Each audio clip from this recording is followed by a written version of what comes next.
Igreja Cristo é Vida, a sua cidade refúgio.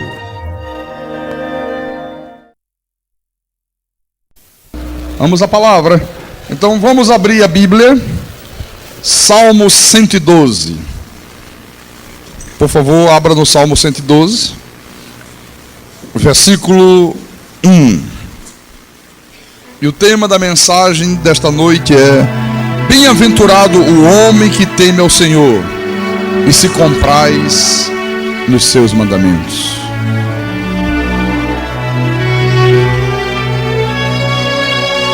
Salmo 112, versículo 1. E é exatamente isso que Deus fala através do salmista. E o salmista diz: aleluia, bem-aventurado o homem que faz jejum. Não, bem-aventurado o homem que toda sexta-feira faz vigília, das 11 da noite às 5 da manhã. Também não. Bem-aventurado o homem que teme ao Senhor e se compraz nos seus mandamentos. Vamos orar ao Senhor para que Ele nos dê uma compreensão sobre esta palavra. Oremos ao Pai agora.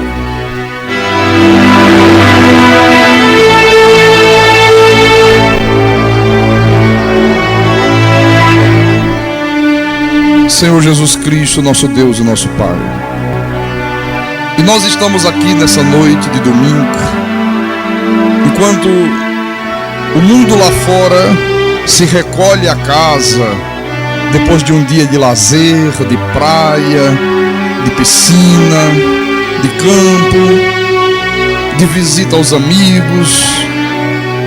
Não, nós estamos aqui de volta à tua casa, de volta ao teu santo templo, porque nós tememos ao Senhor, porque nós sentimos prazer em obedecer a tua palavra e nos submetermos à tua santa vontade, aos teus decretos.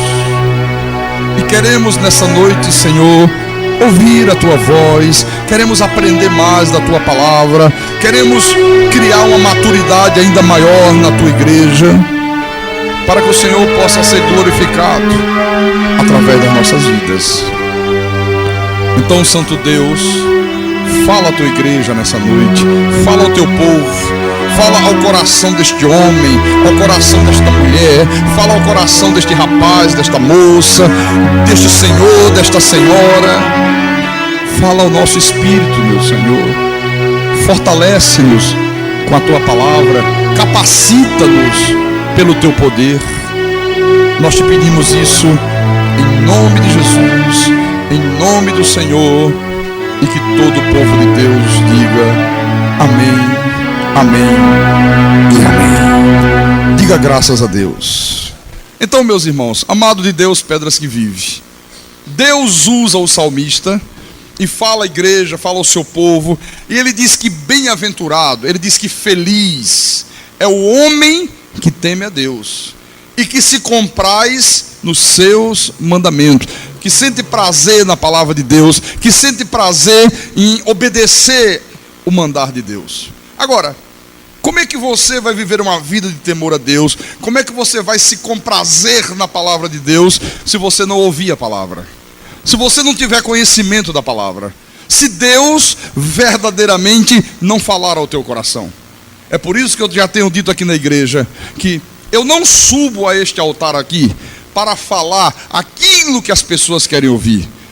Porque às vezes as pessoas querem ouvir coisas, às vezes elas querem ouvir uma palavra, sabe, que agrade a elas. Não, eu sempre subo aqui nesse altar para pregar aquilo que você precisa ouvir. Porque aquilo que você precisa ouvir é exatamente o que Deus vai falar, e é exatamente aquilo que vai fortalecer você, é exatamente aquilo que vai criar no teu coração um temor a Deus.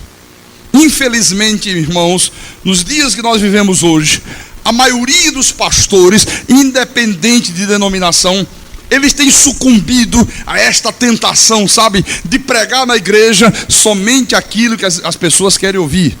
Infelizmente isso tem ocorrido hoje.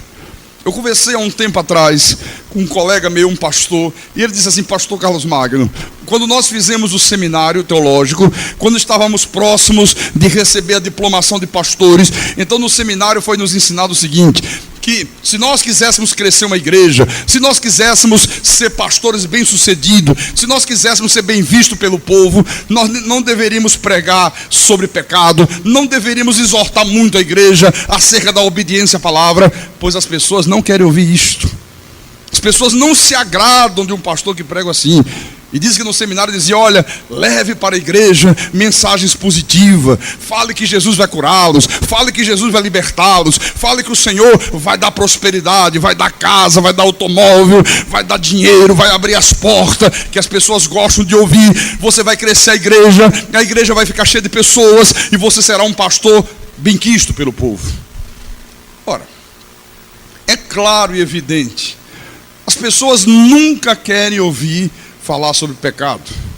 As pessoas, via de regra, elas nunca querem ouvir falar sobre uma obediência irrestrita à palavra de Deus.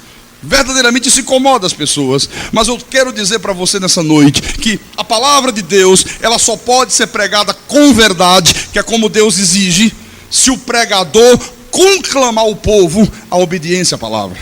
Se o pastor ocupa o púlpito da igreja e ele não conclama o povo a uma obediência plena, olha, ele está perdendo tempo. Ele não está pregando a palavra de Deus com verdade.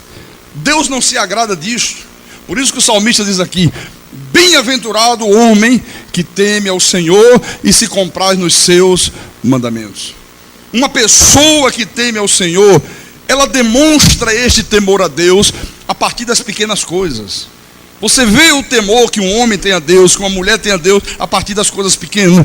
É a pessoa que não mente, é aquela pessoa que não fala palavrão, uma pessoa que tem temor a Deus.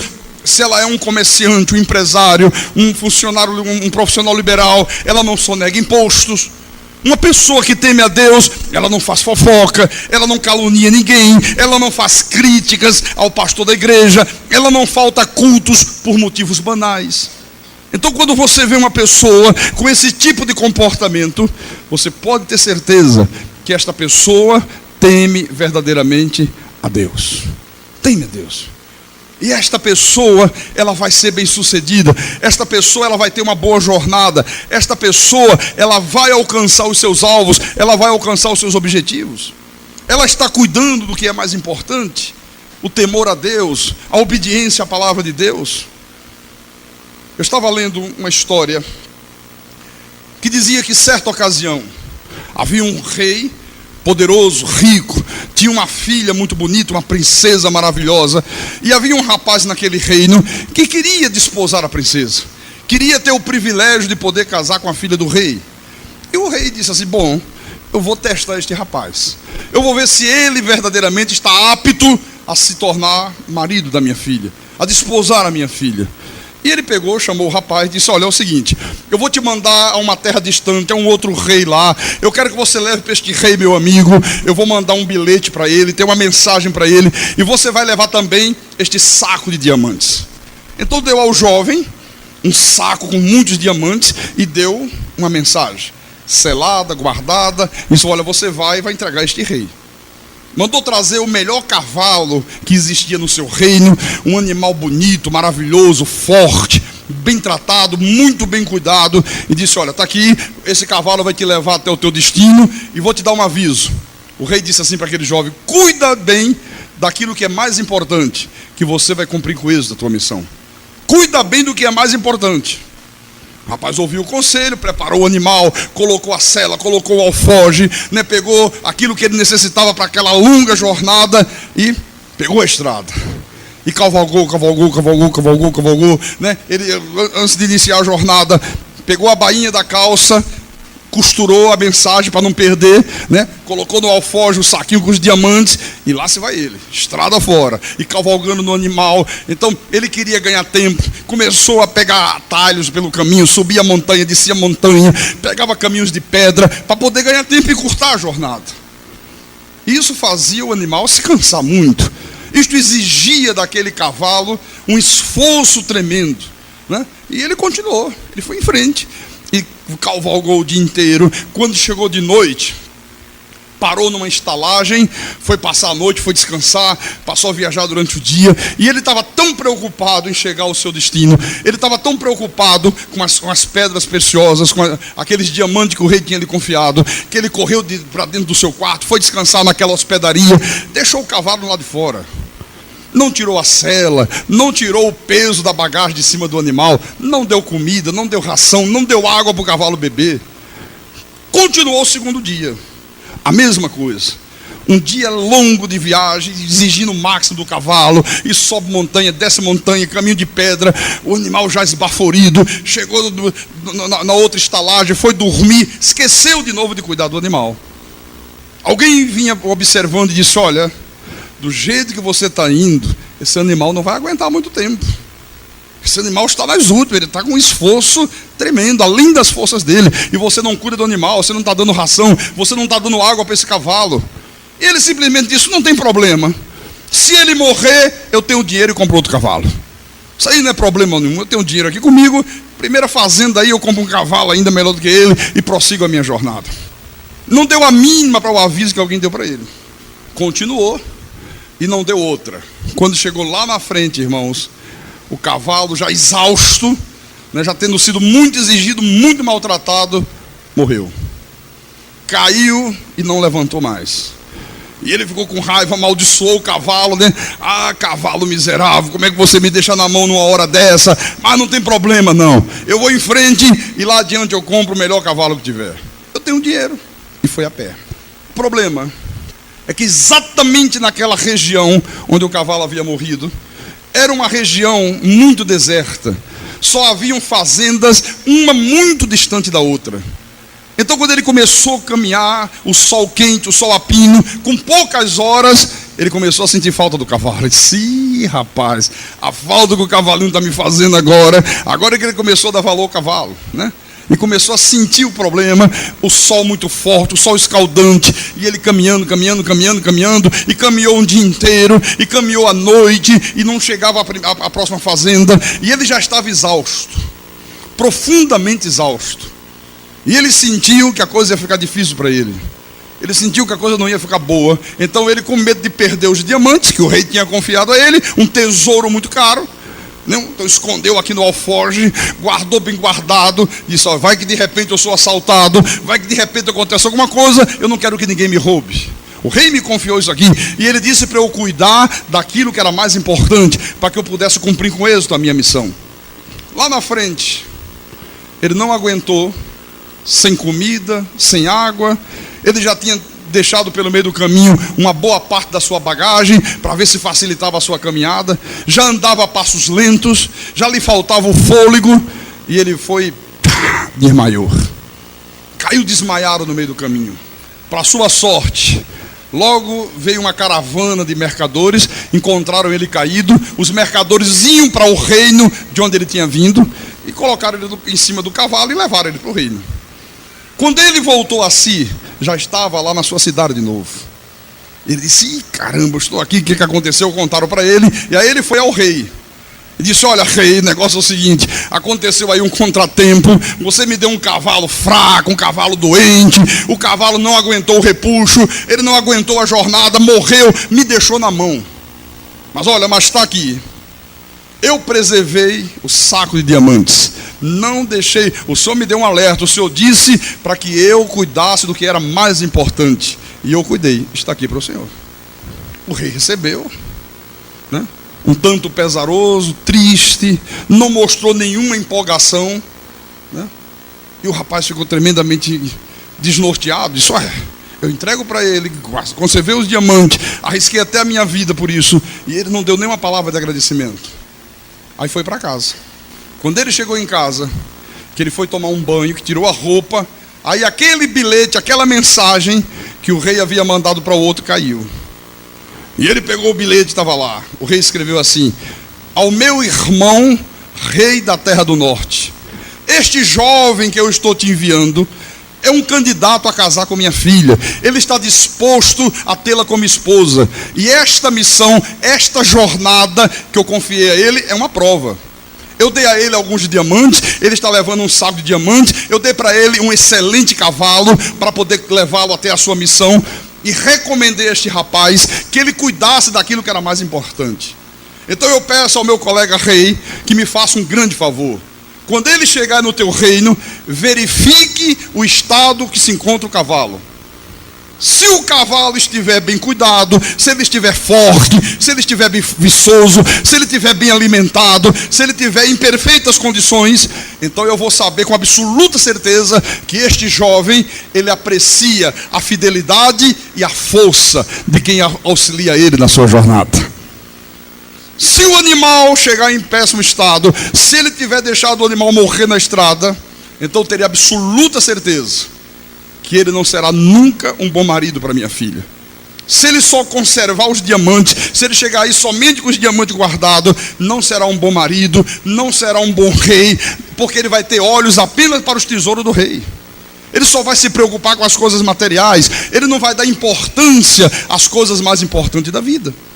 Ele não vai dar importância às pessoas que o servem, ele não vai dar importância às pessoas que o ajudam. Então, eu comparo essa história, irmão.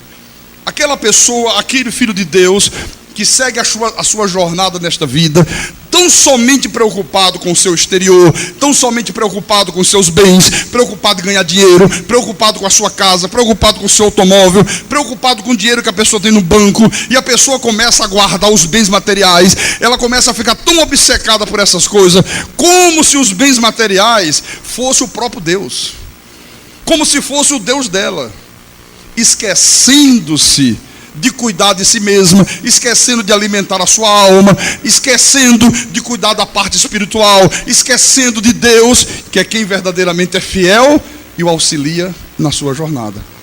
Quando um filho de Deus procede assim, pode ter absoluta certeza, tal qual o jovem da história, ele não vai cumprir a sua missão. Ele não vai conseguir chegar a bom termo. Por isso que é importante você entender: bem-aventurado o homem que teme ao Senhor e se compraz nos seus mandamentos.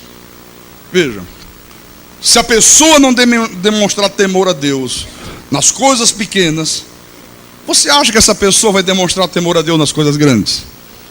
Não vai, é o que diz a palavra. Em Lucas, no livro de Lucas, vamos a Lucas agora, por favor. Tem muita gente aí que está querendo conquistar alguma coisa na vida, né? Está querendo alcançar um bom objetivo, casar com a filha do rei, está querendo alguma coisa preciosa, mas não está cuidando do mais importante, que é a vida espiritual, que é Deus. Lucas 16, versículo 10. O Senhor Jesus disse assim: quem é fiel no pouco, também é fiel no muito. E quem é injusto no pouco, também é injusto no muito. Você vê? Se a pessoa é fiel nas coisas pequenas, ela também vai ser fiel nas coisas grandes. Se você vê uma pessoa com infidelidade nas coisas mínimas, falta culto, não é fiel na presença da igreja, uma pessoa que abre a boca e fala palavrão, uma pessoa que é fofoqueira, uma pessoa que fala da vida de um, fala da vida de outro, fala da vida do pastor, se esta pessoa não está sendo fiel à palavra nessas coisas mínimas, como é que ela vai ser fiel a Deus nas coisas grandes? É o que Jesus está dizendo aqui. Olha, eu vou dar um exemplo de uma pessoa que não foi fiel a Deus no pouco e por consequência também não foi no muito. Um exemplo bíblico, por favor. Está lá no livro de 1 de Samuel. Vamos ao Velho Testamento. 1 de Samuel, capítulo 10, versículo 8. Então diz assim: Samuel havia ungido Saul rei, né? O profeta foi lá por uma ordem de Deus, ungiu o rei Saul e deu uma ordem para Saul, para que Saul esperasse por ele em Gilgal, onde o profeta iria encontrar-se com ele, iria oferecer um holocausto, e nessa cerimônia de holocausto, Deus confirmaria o reinado de Saul. Olha só, versículo 8. Tu, porém, disse Samuel para Saul, descerás adiante de mim a Gilgal, e eis que eu descerei a ti para sacrificar o holocausto e para apresentar ofertas pacíficas. 7 dias esperarás, até que eu venha ter contigo e te declare o que hás de fazer. Quer dizer, uma exigência mínima, né? É ou não é? Olha que coisa simples. Olha só, o negocinho, já tinha ungido rei, o Senhor mandou. Você agora vai na frente, você vai lá para Gilgal. e lá nós vamos oferecer a Deus, eu vou oferecer holocausto, vou oferecer ofertas pacíficas. Então você me espera 7 dias, que eu chegue lá, ofereço os holocaustos, e Deus vai me dar direção para que eu transmita a você de como você tem que proceder a partir dali. Ok, Saul foi na frente, não tinha problema nenhum, tinha que esperar, só esperar um pouco. Olha um pouquinho adiante, capítulo 13. Olha como é que começa a pessoa a ser desobediente a Deus nas coisas pequenas. Capítulo 13 de 1 Samuel, versículo 8 em diante. Esperou Saul 7 dias, segundo o prazo determinado por Samuel. Não vindo, porém, Samuel a Gilgal, o povo se foi espalhando dali. Então disse Saul: trazei-me aqui o holocausto e ofertas pacíficas. E ofereceu o holocausto. Mal acabara ele de oferecer o holocausto, eis que chega Samuel. Saul lhe saiu ao encontro para o saudar. E Samuel perguntou: que fizeste? Respondeu Saul: bom, vendo que o povo se ia espalhando daqui, e que tu não vinhas nos dias aprazados, e que os filisteus já se tinham ajuntado em Miquimais, eu disse comigo: agora descerão os filisteus contra mim em Gilgal, e ainda não obtive a benevolência do Senhor. E forçado pelas circunstâncias, ofereci o holocausto. Então disse Samuel a Saul: procedeste neciamente e não guardar o mandamento que o Senhor teu Deus te ordenou. Pois terias agora o Senhor confirmado o teu reino sobre Israel para sempre. Já agora não subsistirá o teu reino. O Senhor buscou para si um homem que lhe agrada, e já lhe ordenou que seja príncipe sobre o seu povo, porquanto não guardaste o que o Senhor te ordenou. A princípio parece uma coisa de só menos importância. A princípio parece uma coisa muito banal, mas na realidade, Saul desobedeceu um mandamento de Deus. Olha, espera 7 dias, não saia de lá, espere eu chegar, eu sou o profeta, eu vou oferecer os holocaustos, eu vou oferecer as ofertas pacíficas, e aí Deus vai me dar instruções, que eu vou transmitir para você, de como você tem que fazer dali por diante. Ele esperou, passaram os 7 dias, chegou no final do dia, ele disse: caramba, o profeta não chegou, e agora como é que vai ser, como é que não vai ser? O povo já está se espalhando, o povo já está impaciente. Sabe de uma coisa? Traz aí os holocaustos, traz as ofertas pacíficas, vamos lá. E ofereceu os holocaustos e as ofertas pacíficas. Errou 2 vezes. Primeiro, porque ele tinha que obedecer o mandamento de Deus, tinha que esperar até o profeta chegar, debaixo de sol, debaixo de pedra, custasse o que custasse. Segundo lugar, a lei dizia, irmãos, que somente os sacerdotes e os profetas, em algumas ocasiões, tinham autoridade, Deus tinha poder para oferecer holocausto a Deus. Saul não era profeta, Saul não era sacerdote, Saul ainda ia ser confirmado como rei. Olha, já começou a extrapolar a sua autoridade e já foi lá, desobedeceu a Deus e deu uma de sacerdote, deu uma de profeta, ofereceu holocausto, fez tudo aquilo que Deus dizia para não fazer. Às vezes a pessoa diz assim: bom, falta um culto da igreja, qual o problema? Por motivos banais eu estou falando, né? Mas não tem problema nenhum, isso aí é uma coisa de só menos importância. Imagina se Deus vai ficar preocupado com isso. Não, é uma coisa de maior importância. Você está desobedecendo o mandamento de Deus. E o interessante que eu acho aqui é que quando Samuel disse a ele assim: o que você fez? O que você realizou? Que loucura foi esta? No versículo 11. Saul disse: bom, vendo que o povo ia se espalhando daqui, e que você não vinha nos dias determinados, e que os filisteus já tinham se ajuntado para a guerra, né? Eu disse comigo, olha o que ele pensou: agora descerão os filisteus contra mim em Gilgal, e ainda não obtive a benevolência do Senhor. E forçado pelas circunstâncias, ofereceu o holocausto. Ele está dizendo: olha, eu errei, profeta, eu sei que eu não deveria ter feito isso, eu sei que eu não sou sacerdote, eu sei que eu não sou profeta, eu sei que eu não tenho nenhuma autoridade para fazer o que eu fiz, eu sei que eu deveria ter esperado até você chegar, mas eu errei, forçado pelas circunstâncias, diz ele aqui. Às vezes a pessoa não diz: não, eu errei, forçado pelas circunstâncias, forçado pelas circunstâncias, forçado pelas circunstâncias. Deus não quer saber de desculpa. E isto aqui, irmãos, foi apenas o princípio de uma série de desobediências que este homem aqui cometeu. Começou nisto aqui, ó. E você conhece a história, né? Você sabe o resultado, como é que terminou a vida de Saul, como é que terminou o seu reinado. Você conhece a história, já falamos disso aqui na igreja.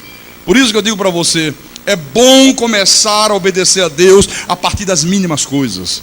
Comece a praticar esta obediência, esse temor a Deus nas coisas pequenas. Não deixe de congregar.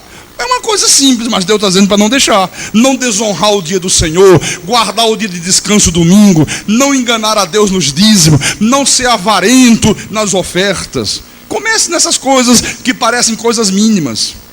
Então, a verdade é que o homem que teme ao Senhor e se comprar nos seus mandamentos, este homem, esta mulher, é uma pessoa, irmãos, que ela tem atitudes que nenhuma outra pessoa nesse mundo consegue compreender. Só quem consegue compreender a atitude daquela pessoa é outra pessoa temente a Deus. Tem que ter atitude diferente. Por exemplo, o mundo lá fora não consegue entender como é que nós deixamos de aproveitar um dia de sol, um dia de domingo maravilhoso, muito sol, deixar de ir para uma praia, deixar de ir para um clube, ficar na beira de uma piscina, deixar de fazer um churrasco, deixar de curtir aí no campo, na fazenda, para vir para a igreja. Eles não conseguem entender isto. Os teus vizinhos incrédulos, eles devem olhar assim, mas como é que é possível? Um domingão desse, um solzão desse, a turma está lá, todo mundo pondo para ir para a praia, né? Preparou já o sanduíche, a farofa, o galeto, vamos lá, vamos curtir a praia, vamos curtir o feriado. E de repente você sai de casa, trocadinho de roupa, Bíblia debaixo do braço, para vir cultuar a Deus. Eles não conseguem entender.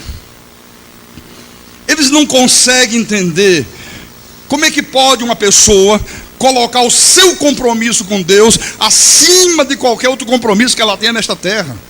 Eu não entendo isso. Como é que pode? Olha, tudo é Deus, tudo é Deus, tudo é Deus. Ele é capaz de cancelar qualquer compromisso por causa do compromisso que ele tem com Deus. Para o mundo lá fora, é absolutamente incompreensível você dar o dízimo. Ou você dá 10% de tudo que se chega às mãos. Eles abrem cada olho desse tamanho, eles ficam sem compreender. Ou você é generoso na igreja, você consegue pegar, dar R$200 de oferta na igreja. Como é que é possível? Como é que é possível isso? Se você gastar R$200 pagando uma farra para eles, sentar numa mesa de um restaurante, de uma churrascaria, deixar a turma comer carne à vontade, beber à vontade, deu R$200, deixa eu pagar a conta. Eles acham absolutamente normal. Mas você pegar isso e dar na igreja, para eles é uma coisa absolutamente anormal. Então preste atenção nisso. Se as tuas atitudes não deixarem as pessoas lá fora perplexas, então você é semelhante a elas. Você não tem diferença nenhuma delas. Se no teu trabalho, a tua maneira de proceder, a tua maneira de pensar, a tua maneira de falar não for diferente dos teus colegas de trabalho, não deixar os teus colegas de trabalho perplexos, então você é igual a eles. Não há diferença nenhuma de você e ele. Eu lembro, irmãos, quando eu me desliguei, quando Deus me tirou da seita universal do reino de Deus, e você sabe que naquela época eu fiquei com meu coração cheio de mágoa, cheio de ódio. Eu queria me vingar a qualquer preço, porque eu fui caluniado, né? Eu fui injuriado, eu sofri muito, minha família sofreu, e eu queria vingança a qualquer preço, com o líder da seita. Mas quando veio a revelação da graça de Deus, Deus tirou do meu coração todo esse sentimento diabólico. Eu não quis mais vingança, eu não senti mais desejo de ódio, nada disso existia mais no meu coração, porque no meu coração passou a existir um sentimento de temor a Deus. Quando meu pai ia na minha casa, ele é acostumado a ir lá, e eu sempre falando de ódio, de vingança, vou fazer isso, vou fazer aquilo, eu vou preparar isso, eu vou preparar aquilo, e de repente ele começou a ver a minha mudança, o meu comportamento diferente. Ele dizia, eu não entendo isto. Ele dizia, eu não compreendo. Como é que você consegue dizer que perdoou uma pessoa que te fez tanto mal? Você está compreendendo? A atitude de quem teme a Deus e de que se compraz na sua palavra tem que deixar as pessoas lá fora no mundo perplexas. Se elas não ficarem perplexas, então você é semelhante a elas. Não há diferença entre você e elas. Aliás, há um exemplo magnífico na Bíblia que eu quero mostrar para os irmãos. Em 1 Samuel mesmo, capítulo 18. Olha só. Capítulo 18, deixa eu molhar um pouco a garganta. Versículo 6. Isto aconteceu depois que Davi derrotou Golias, né?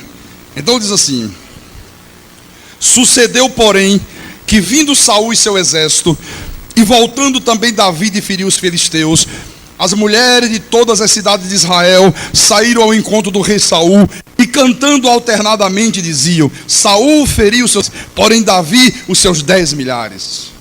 Então Saul se indignou muito, pois estas palavras lhe desagradaram em extremo. E disse: 10 milhares deram elas a Davi, e a mim somente milhares?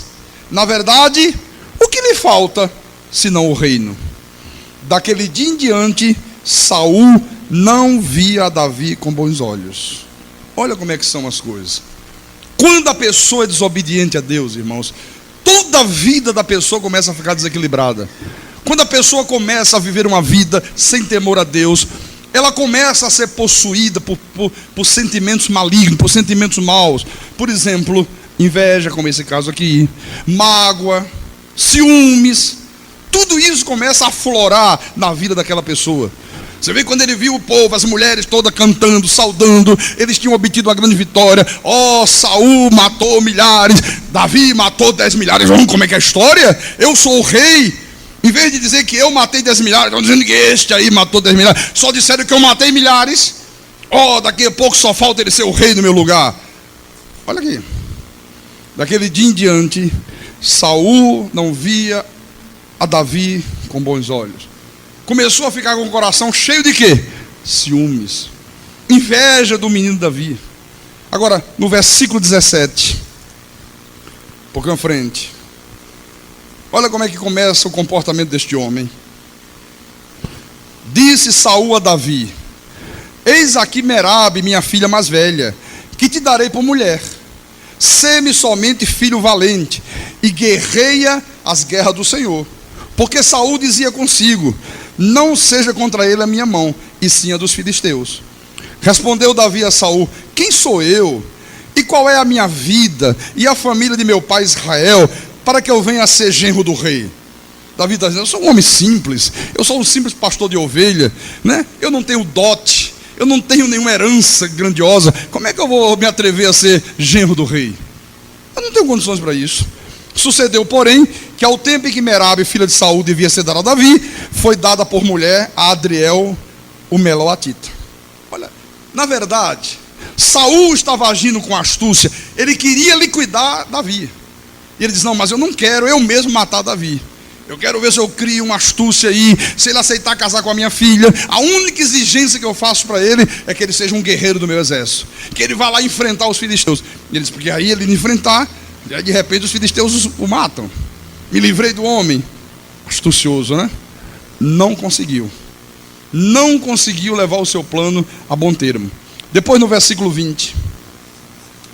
Adiante um pouco aí.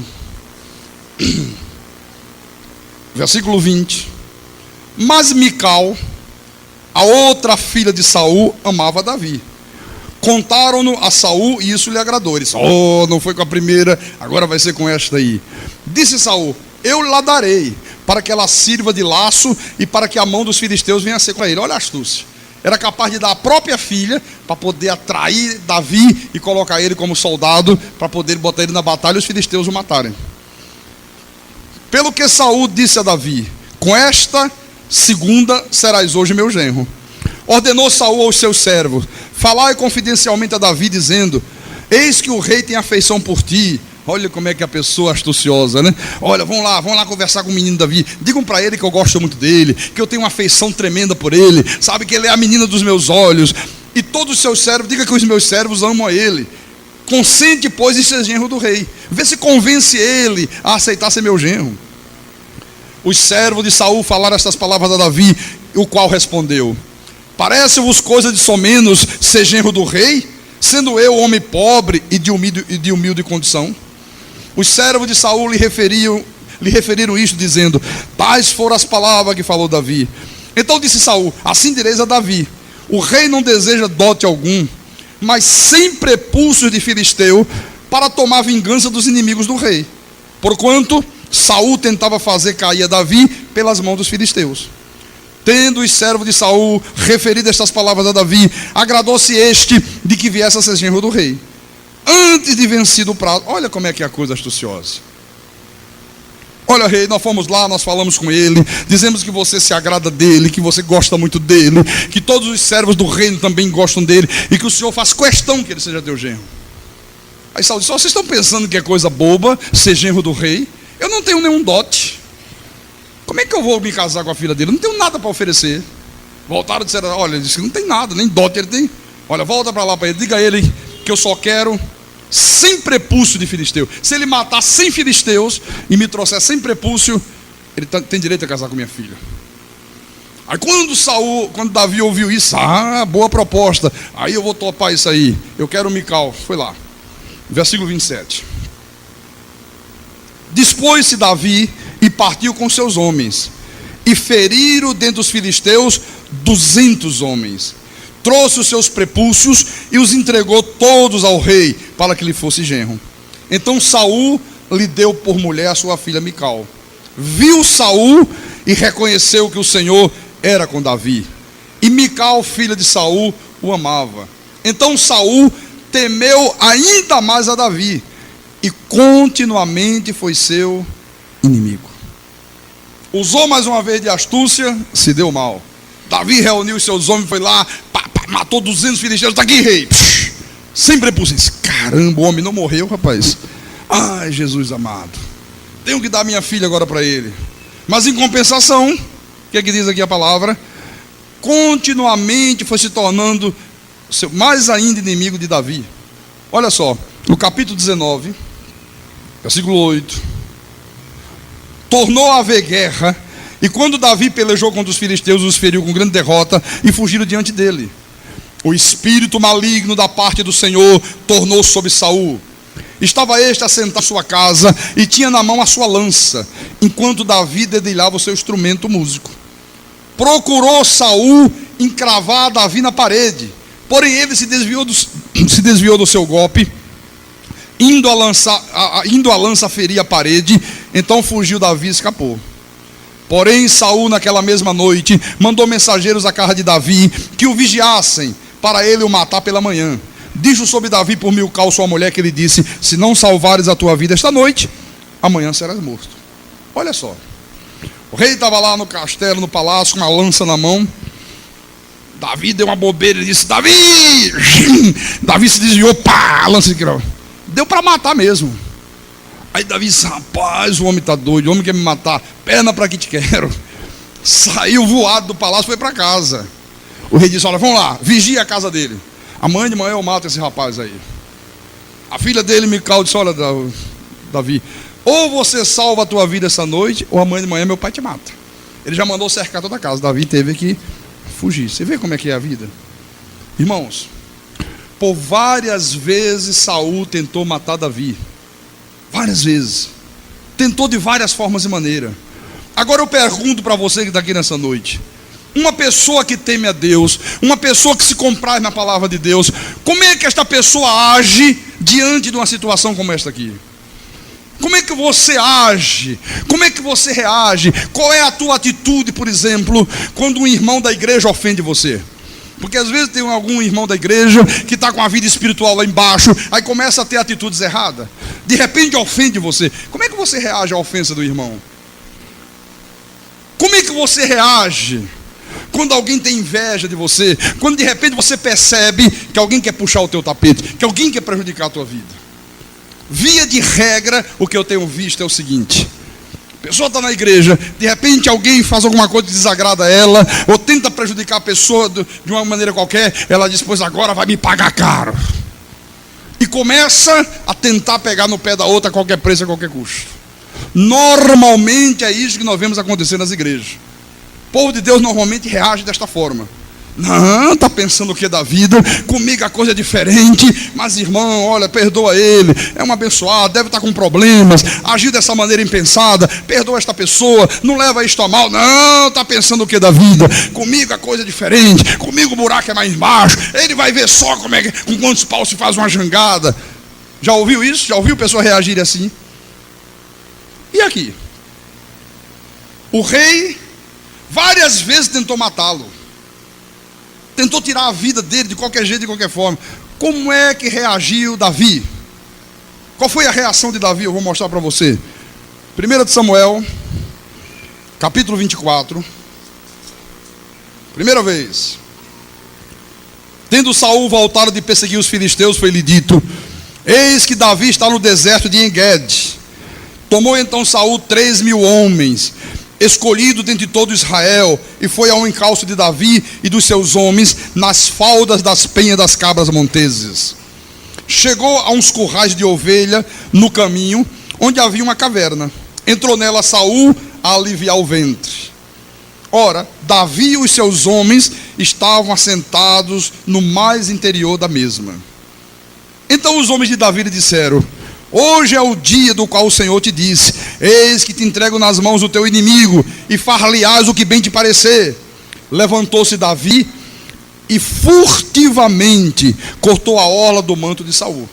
Sucedeu, porém, que depois sentiu Davi bater-lhe o coração por ter cortado a orla do manto de Saul. E disse aos seus homens: o Senhor me guarde de que eu faça tal coisa ao meu senhor, isto é, que eu estenda a mão contra ele, pois é ungido do Senhor. Com estas palavras, Davi conteve os seus homens e não lhes permitiu que se levantassem contra Saul. Retirando-se Saul da caverna, prosseguiu o seu caminho. Deixa eu explicar isso aqui. Disseram para Saul assim: olha, Davi está lá em Engedi. Isso é verdade. Pega aí 3.000 soldados. Agora eu pego esse Davi. Agora eu acabo com a raça dele. Quando ele ia caminhando para onde disseram que Davi estava, aí tinha uma caverna grande e o rei sentiu uma dor de barriga. E o rei diz: ai, que dor de barriga tremenda, não estou aguentando, sabe? Aí mandou os soldados esperar: aguenta um pouquinho aí. Entrou na caverna. E a Bíblia diz que ele foi lá aliviar o ventre, né? Foi lá fazer a sua necessidade. Só que lá no fundo da caverna estava Davi e os seus homens. E o rei não percebeu nada. Tirou o seu manto de rei, pendurou lá, né? E ficou tranquilo. E os homens de Davi disseram: ih, Davi, olha só quem entrou aí sozinho. Olha lá o rei, olha ele que quer te matar. Olha, chegou o dia, chegou a hora. A palavra não diz que o Senhor vai entregar os inimigos nas tuas mãos. Aproveita, agora é a chance. Davi foi devagarzinho, sem Saul perceber. Pegou a espada, cortou logo o manto do rei. Mas quando ele cortou o manto, a sua consciência já acusou. Sim, caramba, eu não podia fazer uma coisa dessa. Isso não é atitude de um cristão. Isso não é atitude de uma pessoa que teme a Deus. Voltou e falou para os homens dele: olha, Deus livre de que eu faça o que vocês sugeriram. Deus me livre que eu levante a mão contra o rei, porque ele é ungido do Senhor. Olha a atitude de uma pessoa que teme a Deus. Saul acabou, vestiu a sua roupa, saiu da caverna. De longe Davi gritou: olha, rei, você quer me fazer o mal, você quer me matar, eu poupei a tua vida. Olha aqui um pedaço do manto. Ih, caramba, rasgaram meu manto. Fui eu com a espada. Podia ter arrancado a tua cabeça. Não paguei o mal com o mal. Olha o versículo 17. O rei agora responde para ele. Disse a Davi: mais justo és do que eu, pois tu me recompensaste com bem, e eu te paguei com mal. Mostraste hoje que me fizeste bem, pois o Senhor me havia posto em tuas mãos, e tu não me matastes. Porque quem há que, encontrando o inimigo, o deixa ir por bom caminho? Olha só, aos olhos humanos, para o mundo aí fora, quem há que, encontrando o seu inimigo, permita que ele siga a viagem tranquila? Aí fora, encontrou o inimigo, mata o inimigo, acaba com o inimigo, prejudica o inimigo, é teu inimigo, não tem perdão, não tem misericórdia. Saul disse: olha, quem há que, encontrando o inimigo, deixa ir para o bom caminho? O Senhor, pois, te pague com o bem, pelo que hoje me fizeste. Agora, no capítulo 26, vira aí 2 páginas adiante. Capítulo 26, versículo 1. Vieram os zifeus a Saul, a Gibeá, e disseram: não se acha Davi escondido no outeiro de Áquila, defronte de Gesimon? Então Saul se levantou e desceu ao deserto de Zaife, e com ele 3.000 homens escolhidos de Israel a buscar Davi. Lá se vai o rei de novo atrás de Davi. O homem acabou de fazer o bem a ele, podia ter tirado a vida dele. Olha, quando disseram: está Davi lá em outro lugar, ah é, agora eu pego ele, sabe? Juntou de novo 3.000 homens para ir atrás. Acampou-se Saul no outeiro de Áquila, defronte de Gesimon, junto ao caminho. Porém Davi ficou no deserto, e sabendo que Saul vinha para ali à sua procura, enviou espias e soube que Saul tinha vindo. Versículo 7. Vieram, pois, Davi e Abissai de noite ao povo, e eis que Saul estava deitado, dormindo no acampamento, e a sua lança fincada na terra à sua cabeça. Abne e o povo estavam deitados ao redor dele. Então disse Abissai a Davi: Deus te entregou hoje nas mãos do teu inimigo. Deixa-me, pois, agora encravá-lo com a lança ao chão de um só golpe. Não será preciso o segundo. Davi, porém, respondeu a Abissai: Não o mates, pois quem haverá que estenda a mão contra o ungido do Senhor e fique inocente? Acrescentou Davi: Tão certo como vive o Senhor, este o ferirá, ou seu dia chegará em que morra, ou em que, descendo a batalha, seja morto. O Senhor me guarde de que eu estenda a mão contra o seu ungido. Agora, porém, toma a lança que está à sua cabeceira e a bilha da água, e vamos-nos. Tomou, pois, Davi a lança e a bilha da água da cabeceira de Saul, e foram-se.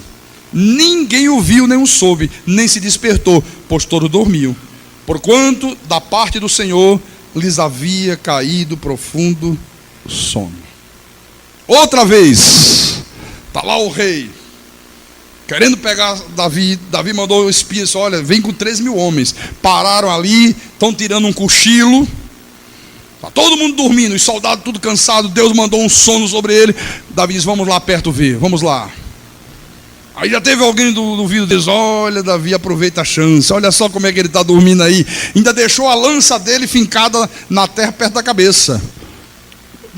Me dê uma ordem, permita aí, rei, que eu pegue a lança e mate esse sujeito uma lançadada só.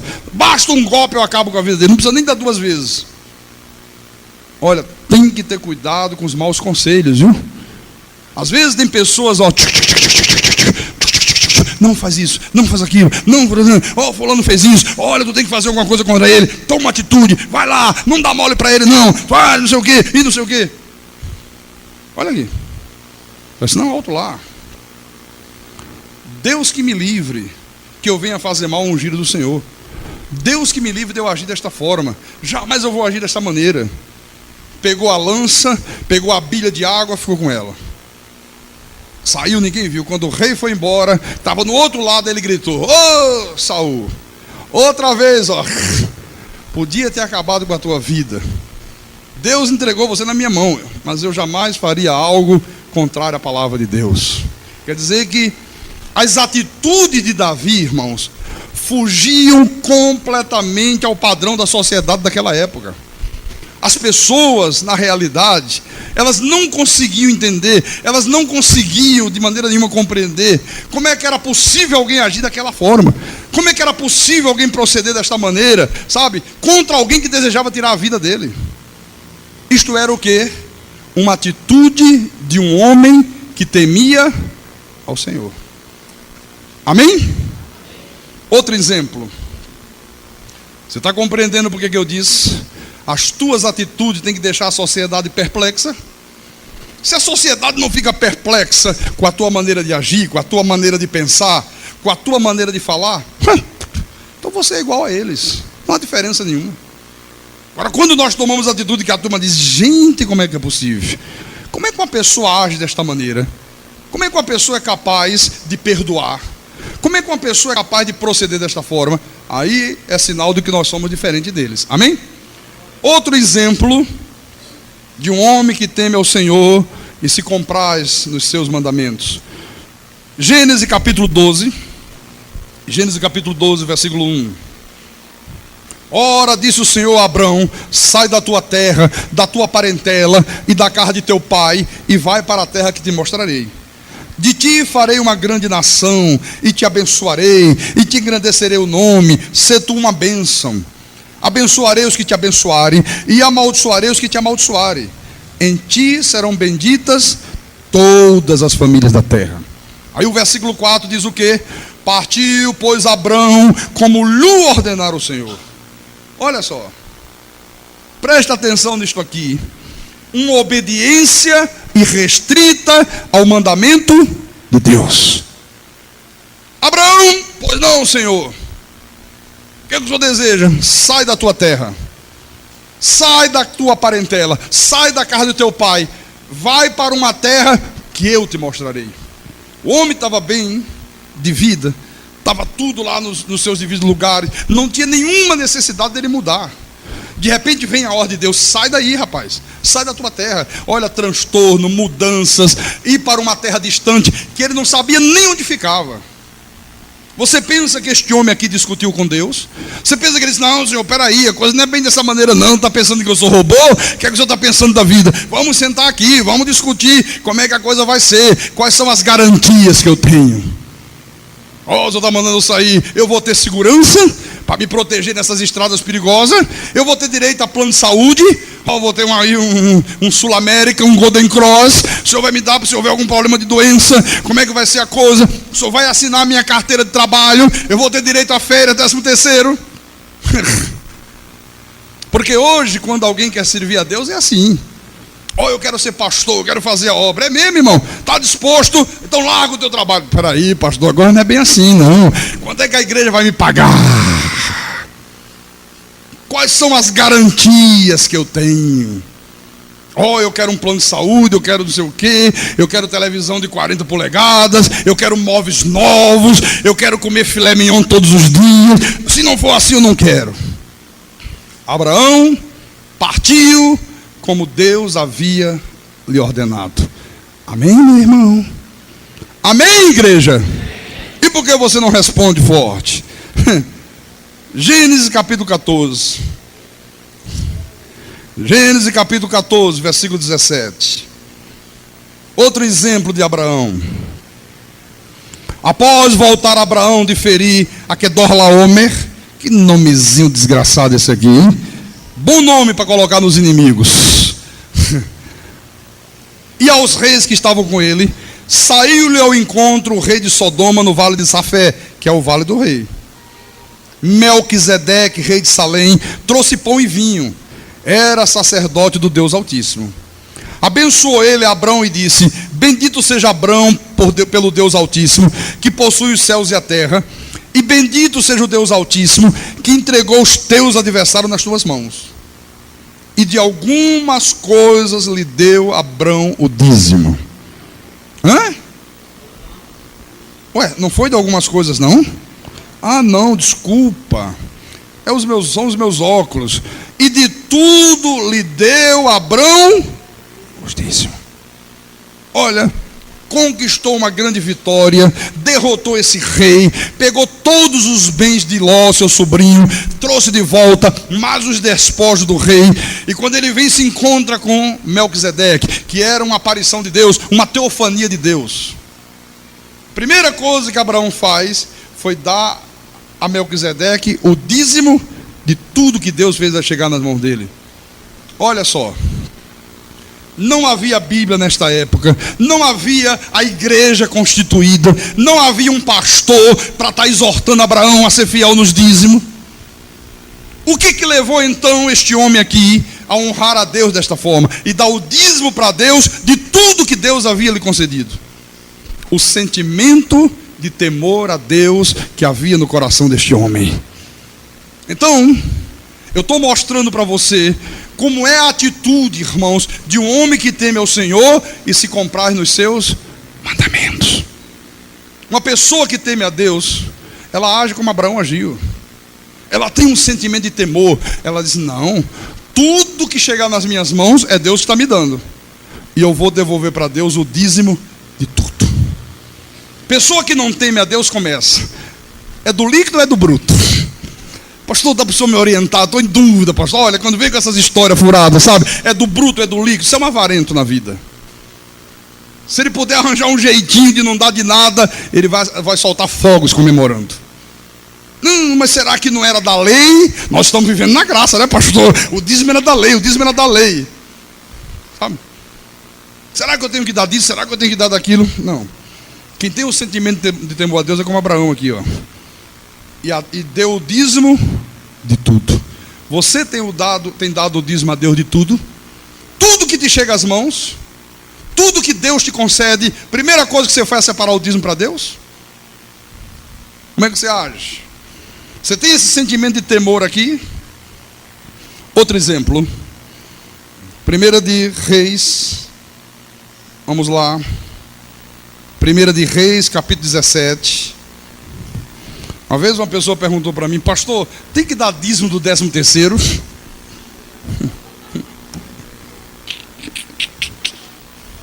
Meu Deus do céu, eu não acredito nisso. Recuso-me a acreditar nisso aí. Sinceramente, como eu me recuso. 1 de Reis, capítulo 17, versículo 8 em diante. Então lhe veio a palavra do Senhor dizendo, com Elias, né? Dispõe-te e vai a Sarepta, que pertence a Sidom, e demora-te ali, onde ordenei a uma mulher viúva que te dê comida. Então ele se levantou e se foi a Sarepta. Chegando à porta da cidade, estava ali uma mulher viúva apanhando lenha. Ele a chamou e lhe disse: traze-me, peço-te, uma vasilha de água para eu beber. Indo ela a buscá-la, ele a chamou e lhe disse: traze-me também um bocado de pão na tua mão. Porém ela respondeu: tão certo como vive o Senhor teu Deus, nada tenho cozido. Há somente um punhado de farinha numa panela e um pouco de azeite numa botija. E vês aqui, olha, apanhei 2 cavacos, vou preparar esse resto de comida para mim e para o meu filho. Comê-lo-emos e morreremos. Elias lhe disse: não temas, vai e faz o que disseste. Quer dizer, vai lá, prepara a comida, mas primeiro faze dele para mim um bolo pequeno e traz-me aqui fora. Depois farás para ti mesmo e para teu filho. Porque assim diz o Senhor Deus de Israel: a farinha da tua panela não se acabará, e o azeite da tua botija não faltará, até o dia em que o Senhor fizer chover sobre a terra. Olha só. Qual foi a atitude desta mulher aqui? Havia uma seca tremenda, havia fome, havia morte, havia miséria, e esta mulher, viúva, pobre, estava lá, e Deus diz: olha, vai lá que uma mulher vai te sustentar. Apanhando os cavalos, o profeta chegou: mulher, traz um pouquinho d'água para eu beber. Qual é a coisa mais preciosa quando há seca? Água. Vale mais do que dinheiro, do que ouro, do que qualquer coisa. Olha a primeira coisa que ele pediu: água. Mesmo assim a mulher: perfeitamente, eu vou lá apanhar um pouquinho d'água para você. Quando ela ia, ele disse: um pouquinho aí. Olha, faz também aí, traz também um bocado de pão na tua mão, preciso comer. Esta figura do profeta aqui tipifica o ministério da igreja. Esta mulher viúva tipifica a igreja. Ó profeta, o negócio é o seguinte: olha, tão certo como vive o teu Deus, eu estou numa situação desesperadora, sou viúva, você está vendo a seca, eu só tenho um punhado de farinha na panela, um pouquinho de azeite na botija, apanhei aqui esses 2 cavacos, você está vendo, vou fazer um pouco de comida, vai comer eu e meu filho, e morreremos. Não temos mais condição de viver. É a última comida que nós possuímos. O profeta disse: olha, mulher, vai e faz como disseste, prepara a comida lá. Só que tem um detalhe: primeiro faz desse restinho de farinha aí e desse restinho de azeite um bolo pequeno para mim. Traz aqui fora para mim. Depois você faz para você e teu filho. E o Senhor Deus Todo-Poderoso não vai permitir, mulher, que se acabe a farinha da tua panela, nem o azeite da tua botija. Será que esta mulher aqui ficou resmungando? Será que ela ficou dizendo: mas como é que pode? Como é que Deus age desta maneira? Você é lá profeta de nada, Elias. Não está vendo que Deus não quer um negócio desse? Deus está vendo a minha situação, Deus está vendo que o meu dinheiro é curto, Deus está vendo que eu estou passando um aperto danado. Você acha que Deus vai exigir dinheiro de mim? Não tem gente que fala assim? Ou não tem? Que absurdo! Oh, na situação que eu estou aqui, e veio o pastor lá falando em nome de Deus, pedir para a gente fazer um esforço, para a gente ajudar a igreja, pagar o aluguel. Será que foi isso que essa viúva fez? Porque quantas vezes, irmãos, o Espírito fala através do pastor e diz: irmãos amados, igreja de Jesus, olha, vamos nos mobilizar, vamos fazer um sacrifício maior esta semana, temos o compromisso do aluguel, ou então precisamos fazer isso, precisamos pintar a igreja, precisamos comprar alguma coisa, por favor, vamos fazer isto, traga o melhor que você tenha para Deus, Deus vai te retribuir multiplicado. Às vezes, dá para perceber claramente que apenas uma minoria da igreja dá ouvidos à voz de Deus. Eu percebo isso claramente. Eu digo, gente, será que este povo aí estava com cera nos ouvidos? Será que tinha alguma coisa tapando que eles não entenderam, não ouviram? Será que só uma pequena parte confiou na palavra de Deus? Como é que esta mulher aqui procedeu? Olha o versículo 15. Foi ela e fez segundo a palavra de Elias. Assim comeram ele, ela e a sua casa muitos dias. Da panela a farinha não se acabou, e da botija o azeite não faltou, segundo a palavra do Senhor, por intermédio de Elias. O que é isto aqui? Uma atitude de quem teme ao Senhor. Quem teme a Deus é assim, ó. Não tem desculpa, não tem avareza, não tem conversa fiada, sabe? Não, ele faz conforme Deus está mandando, meu irmão. Olha, era uma viúva pobre, hein? E quando Deus requer de uma pessoa que nem é viúva e é rica, e a pessoa às vezes, sabe, faz mão de porco. Já viu mão de porco como é que é assim, né? Fechada. Tem gente que se pudesse botar o dinheiro dentro do bolso e colocar uma cascavel dentro, colocava para bem ele pegar mais o dinheiro, guardar o dinheiro e levar junto quando morresse no caixão. Porque faz do dinheiro o seu Deus. É verdade, meu irmão. Faz do dinheiro o seu Deus. Outro exemplo. Gênesis capítulo 6, versículo 13. Deus falando com Noé. Então disse Deus a Noé: resolvi dar cabo de toda a carne, porque a terra está cheia da violência dos homens. Eis que os farei perecer juntamente com a terra. Faz uma arca de tábuas de ciprestes, nela farás compartimentos, e a calafetarás com betume por dentro e por fora. Deste modo a fará. Olha, as coisas de Deus, irmãos, não é de qualquer jeito não. É como Deus quer. É como Deus determina. Viu? Não é como as pessoas querem fazer, não. Olha como Deus é detalhista. Olha como é que você vai fazer, presta atenção, seu Noé. De 300 côvados vai ser o comprimento, de 50 a largura, e a altura de 30. Farás ao seu redor uma abertura de 1 côvado de altura. A porta da arca tu colocarás lateralmente, na lateral da arca. Não é em cima, não é embaixo, é na lateral. Farás pavimentos na arca, um embaixo, um segundo e um terceiro. Porque estou para derramar águas em dilúvio sobre a terra, para consumir toda a carne que há fôlego de vida debaixo dos céus.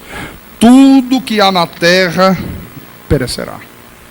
Essas dimensões da arca era semelhante, era equivalente a um navio, um transatlântico desses modernos hoje, esses grandão, Titanic. Era uma coisa monstruosa. Deus disse: olha, 300 côvados de comprimento. Você pega aí tua trena, seu Noé, mede aí, é 300, viu, Noé? Não é 301, não é 292, é 300 côvados. A altura é assim, uma janela na lateral, não sei o quê, e 3 andares. Olha, a mim me parece, irmãos, que se Deus desse essa mesma ordem hoje a muitos cristãos modernos, o máximo que eles fariam era uma jangada. Não, estou falando sério. Muitos cristãos de hoje, ou que se dizem cristãos, se Deus dissesse: olha, faz uma arca, 300 côvados, assim, assado, tá. Olha, você vai levar 120 anos para construir isso aí, vai ser um trabalho danado. Olha, quando Deus chegasse, o que é isso aí? Uma jangada, Senhor. Que houve? É, porque ia começar, sabe aquela história? 300 côvados, vamos fazer com 300 côvados.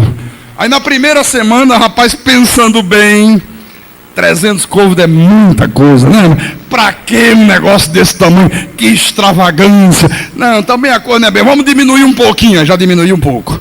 Vamos baixar para metade, 150. Pra que ir quarta-feira à noite para a igreja? Exagero, 2 cultos domingo, basta um. Baixa mais aí a tamanho da arca. Quando chegasse no final, meu irmão, tinha uma jangadinha daquelas cearense. Viu?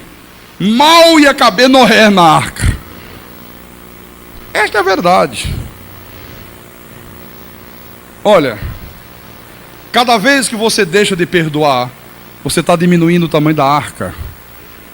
Você está desobedecendo as determinações de Deus. Cada culto que você falta na igreja, você está diminuindo o tamanho da arca. Quando você deixa de vir quarta-feira à noite, quando você deixa de vir domingo de manhã, domingo à noite, você está diminuindo o tamanho da arca.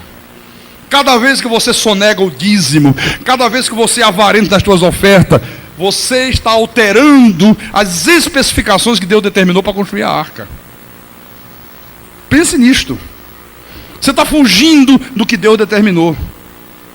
E vou dizer mais: Deus não aceita desculpas esfarrapadas. Não adianta vir com desculpa para Deus, não porque isso, não porque aquilo, não porque eu só de entender, não porque o senhor sabe como é que é, né, Deus? É meu marido, sabe de Deus? Olha, meu marido é incrédulo, o senhor sabe, né? Ele não gosta que eu venha do escudo domingo. O senhor sabe, eu tenho que... Meu marido, Deus não quer saber de marido, não. Ou então é minha esposa, pastor incrédula. Sou vice a minha esposa, pastor. Olha, ela solta as tamancas, ela vira baiana. Se eu vier do escudo no domingo, olha, ela me bate de cinto.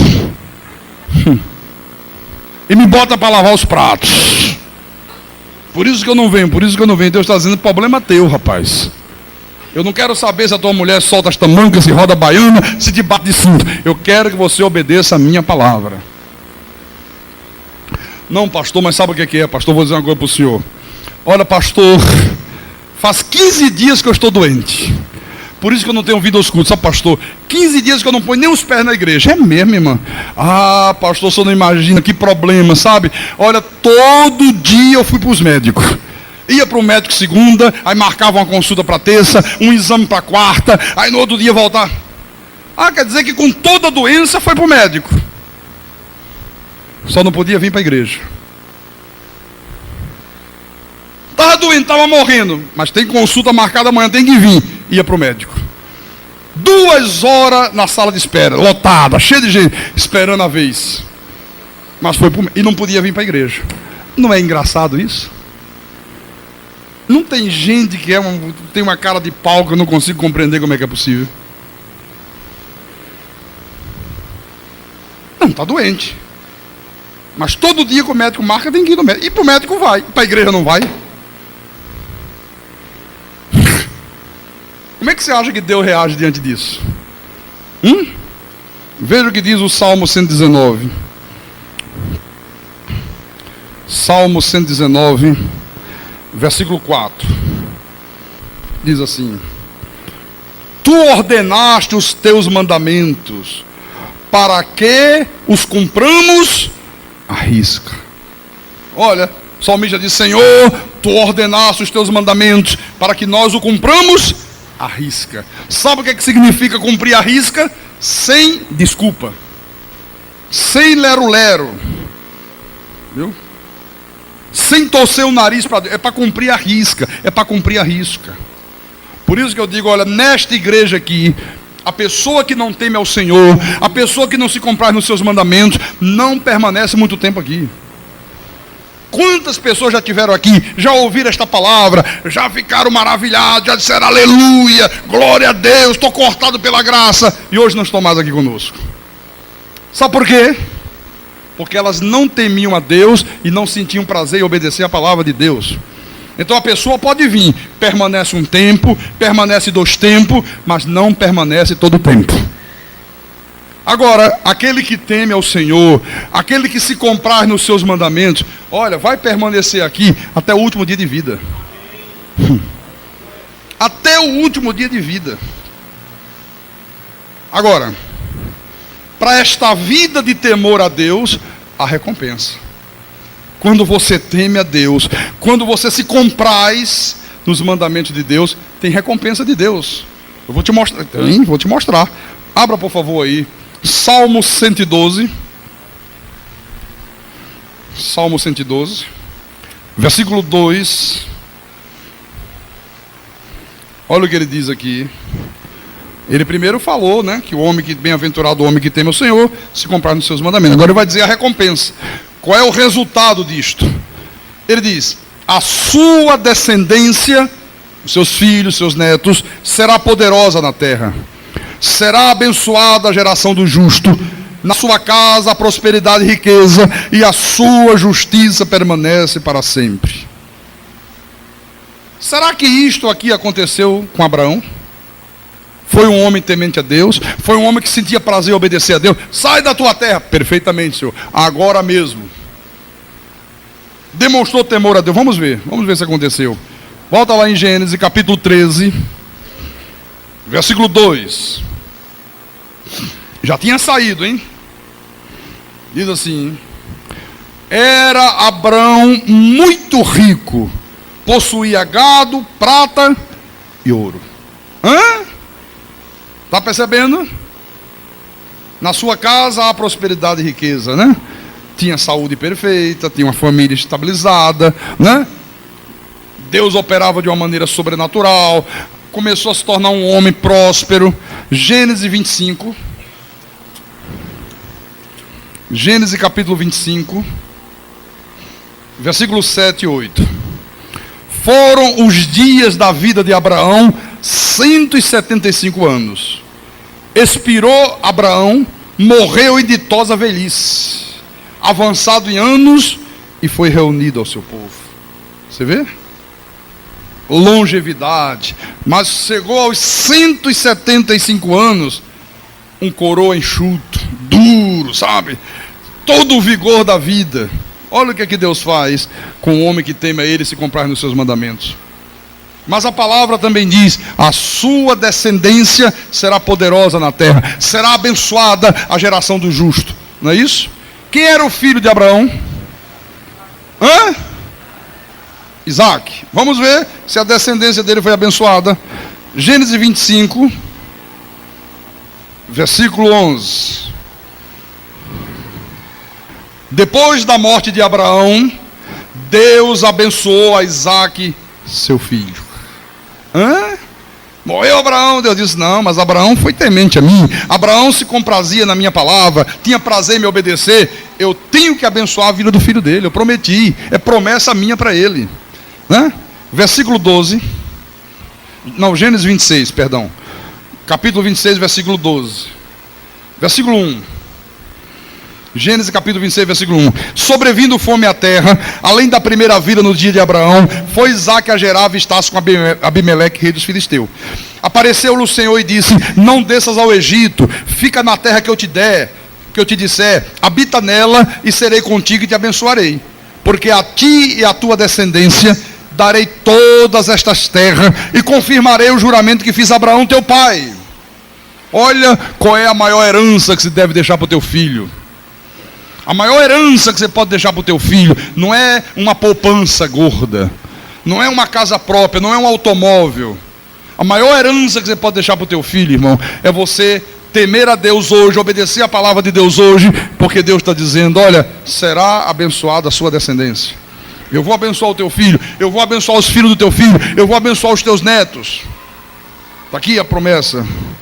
Versículo 4. Multiplicarei a tua descendência como as estrelas dos céus, e lhe darei todas estas terras. Na tua descendência serão abençoadas todas as nações da terra. Porque Abraão obedeceu a minha palavra, e guardou os meus mandados, os meus preceitos, os meus estatutos e as minhas leis. Que homem obediente era Abraão, hein? Responda para mim com toda sinceridade. Se Abraão vivesse nos dias de hoje, você acha que Abraão ia congregar onde? Homem obediente. Ele disse: não, que negócio de lei é graça, rapaz. Quero saber de desobediência a Deus, eu sou obediente. Vou para Cristo é vida. Se Abraão ia aqui, tem certeza? Domingo de manhã. Ou será que domingo à noite? Será que a gente chegar? Cadê Abraão? Cadê Abraão? Abraão ficou em casa. Abraão está vendo o Faustão. Está vendo lá o Gugu, no domingo não sei de que, o telegrama não sei das quantas. Tá? Não, Abraão estaria aqui. Olha o que diz a palavra. Amém? Versículo 12. Semeou Isaque naquela terra, e no mesmo ano recolheu 100 por 1, porque o Senhor o abençoava. Enriqueceu-se o homem, prosperou, ficou riquíssimo. Olha, é isto aqui que Deus vai fazer na vida dos teus filhos. Se você hoje for um homem, uma mulher que teme ao Senhor e que se compraz nos seus mandamentos. Eu poderia mostrar para você muitas outras coisas, depois você vê em casa. Você lembra o que é que Deus fez com a viúva de Sarepta? Eu li ainda há pouco. Da panela, da farinha da panela não se acabou, o azeite não secou, enquanto perdurou a seca na terra. Deus multiplicou extraordinariamente. E eu quero terminar esta minha homilia de hoje com o Salmo 37.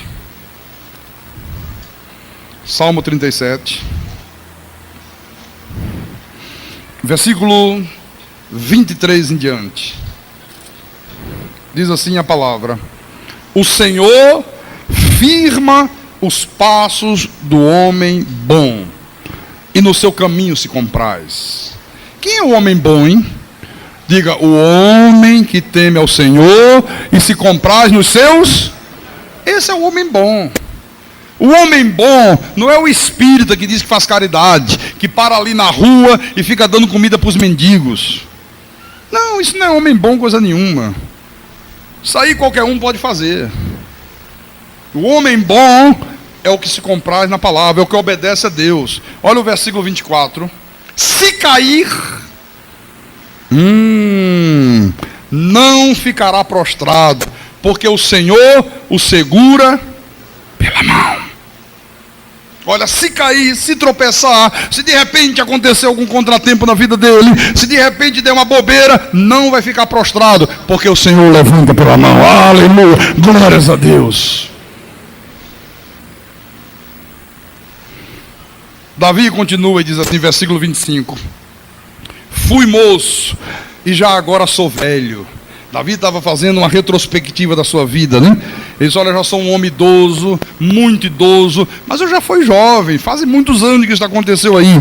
Porém, em todos esses anos, em toda a minha existência, Davi disse: jamais eu vi o justo desamparado, nem a sua descendência a mendigar o pão.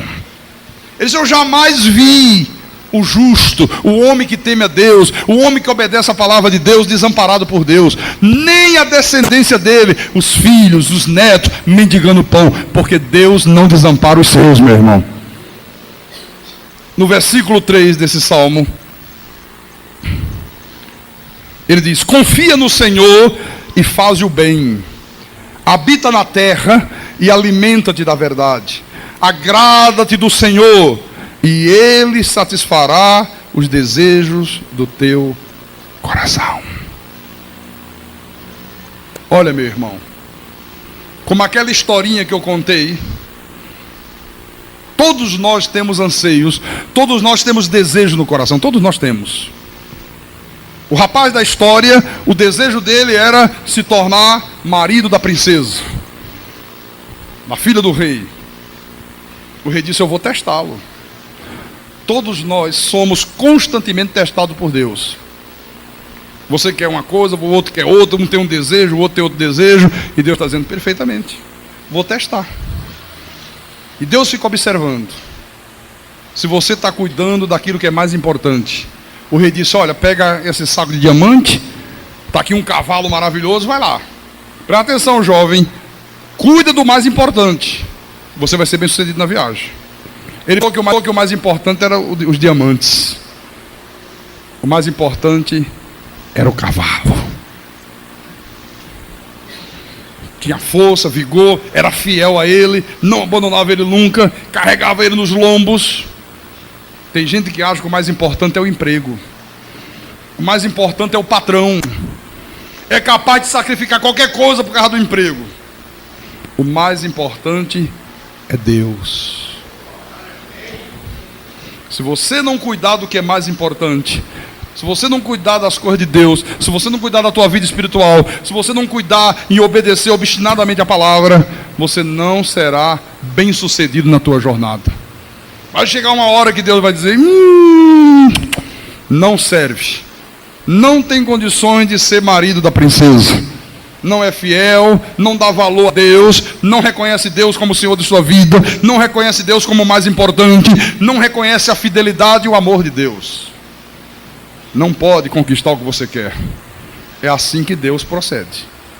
E eu sempre digo, quem tem ouvidos para ouvir, que ouça o que o Senhor Jesus Cristo falou.